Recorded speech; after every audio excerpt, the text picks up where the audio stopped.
एक जेल में पड़ा है तो एक बादशाह है। माँ अपने बच्चों को जन्म तो दे सकती है, उनके भाग्य नहीं बदल सकती। इसी तरह दो बहनों की कहानी है। दोनों बहनों ने एक ही घर में जन्म लिया, दोनों का एक ही खून, लेकिन किस्मत जुदा जुदा है।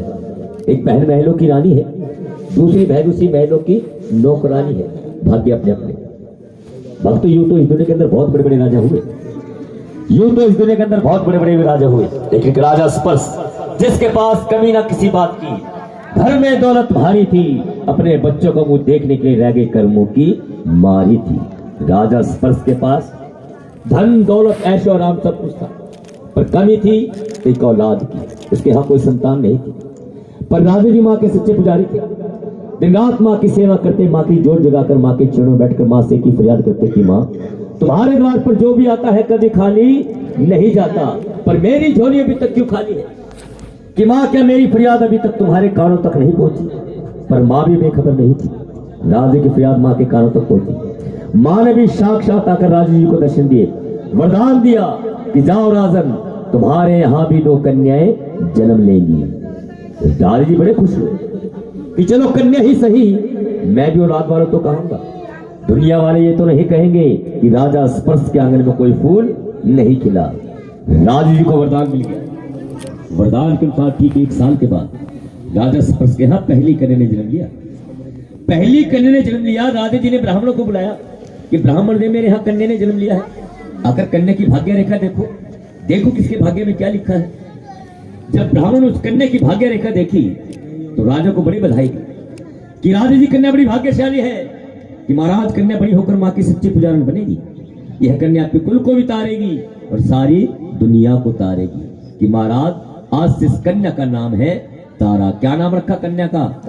मिलकर बता दो। हाँ, अगर आप इस तरह से जवाब दोगे तो मुझे भी लगेगा कि आप इस कथा को ध्यान से सुन रहे हो। कह दो जय माता की। जय माता दी। कन्या का नाम रखा तारा कि जब तक सूरज चांद रहेगा तब तक तारा का नाम रहेगा। कन्या का नाम रखा तारा।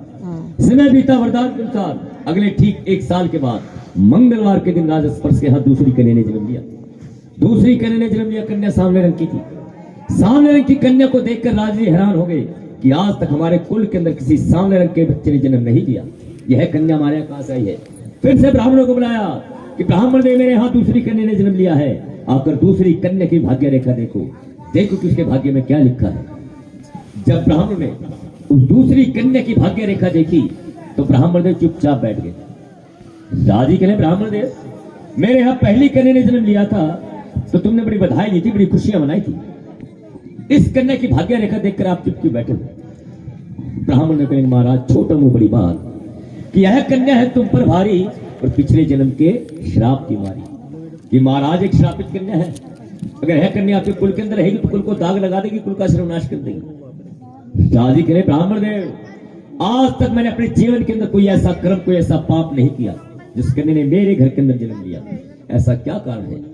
ब्राह्मण देव, महाराज ये सब इसके पिछले जन्म के कर्मों का फल है कि जैसा कर्म करेगा वैसा फल देगा भगवान। ये है गीता का ज्ञान। बोली सच्चे दरबार की कि महाराज ये सब इसके पिछले जन्म के कर्मों का फल है। राजी के लिए ब्राह्मण देव, इस कन्या ने पिछले जन्म में ऐसा क्या कर्म किया जिस कन्या ने मेरे ही घर में जन्म लिया? जरा विस्तार से बताएं।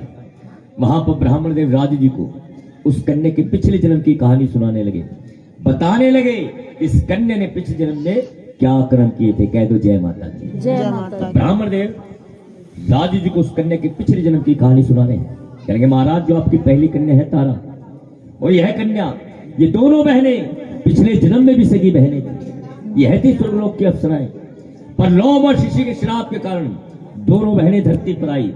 धरती पर आकर दोनों बहनों ने निर्जला एकादशी का व्रत रखा।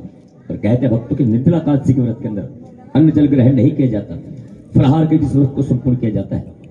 दोनों बहनों ने निर्जला एकादशी का व्रत रखा, पर छोटी बहन ने मांस खाकर उस व्रत को तोड़ दिया। बोली सच्चे दरबार की। बड़ी बहन को क्रोध आ गया, जा नीचनी क्या नीच कर्म किया। आज के दिन कोई एक दाना चावल का भी खाए तो कीड़े मकोड़े के समान होता, तूने मांस खा लिया। बड़ी बहन को क्रोध आया, छोटी बहन को